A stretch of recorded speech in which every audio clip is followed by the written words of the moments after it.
Hi, I'm Stephanie. I work at the Bellingham Food Bank, and our mission is to reduce hunger. We do that by having high quality, accessible food for people. And that's what originally drew me to the food bank, is trying to do this larger scale analysis of what are the issues facing this county now that I'm a new resident here, and who are the big players that are trying to address these issues. So what are some of the biggest challenges you see in Whatcom County?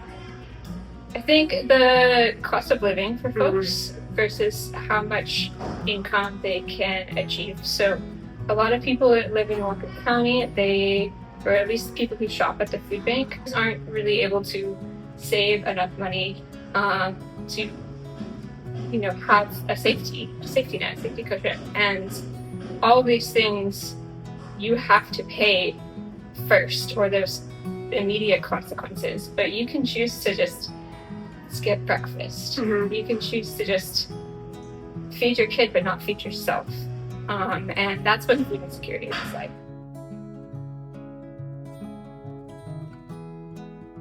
Or at least people who shop at the food bank, they are what are called Alice households.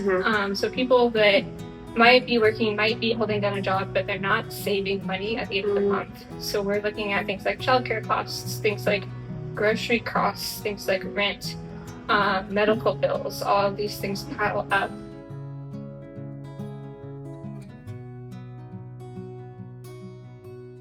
Yeah, so we typically serve about 5,000 household visits a week. And what you can see here is our main grocery store program. So you see 1,200 is a pretty constant daily number. And then we also have our box programs. So you see our drive-through right here.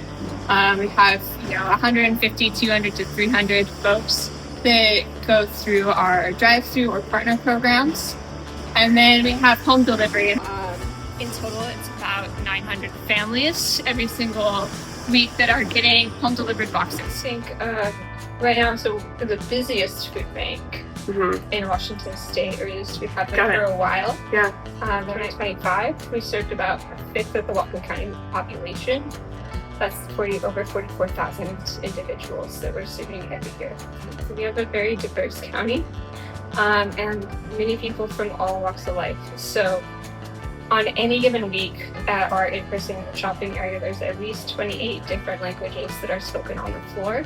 Try to provide culturally relevant items. Choose between those 4 boxes. So the basic box, the Latin American box, the vegan box, free box. It's been really hard with recent budget cuts, and on the federal level, which impact the state level, and the amount of chaos right now is really hard and stressful for people. So all of that means that we have a lot more people coming in and a lot less resources to rely on. So really, it's really making sure that our shoppers don't feel the impact and the insecurity and the chaos that we experience on the back end. We want to make sure that people have a consistent experience here. And the majority of all the funding we get, 94% of our funding our expenses go to our direct mission. So that's buying food and paying people to move food. And it's just lovely to be here and to watch all of these people come in, and they want to help, they want to connect, and just be able to offer them a place to shine and to really make sure that their efforts go to our community and are used to support people's lives is really cool. Yeah, so the most helpful way to support us would be to provide a financial donation.